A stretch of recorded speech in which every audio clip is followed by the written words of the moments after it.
26 বছর বিদেশ কইরা আইসো এক ভদ্রলোক আমারে জড়ায় ধরে কাঁদছিল জোরে, কাইদা বলছিল, হুজুর আমি যখন আমার নিজ উপজেলার বাজারে আসছি, 26 বছর পরে একবারে চলে আসছিলাম দেশে,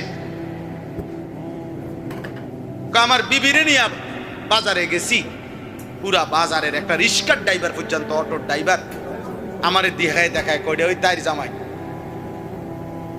আমার বেডি এই পরিমাণ বাজারে বাজারে ঘুরছে, মানুষে এখন বেডির নামে আমারে চেনে,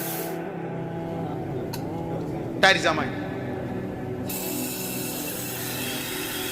লোকটা খুব কাঁদছিল আমার কাছে, আমি উপজেলার মেন প্রফারে 4 তলা একটা বিল্ডিং করছিলাম বড় আশা নিয়ে, আজে ভাড়া দিয়েই 1.5 লাখ টাকা ভাড়া মাসে পাইতাম, ভাবছি এই টাকা দিয়েই চলবে, আমার আর বিদেশ করতে হবে না, মনে করছি একটা ফ্ল্যাটে থাকবো, একটা ফ্ল্যাটে বাকিগুলোর ভাড়া।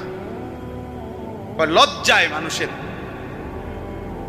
শেষ পর্যন্ত গ্রামে আগের পুরান ঘরে ফিরে চলে গেছে।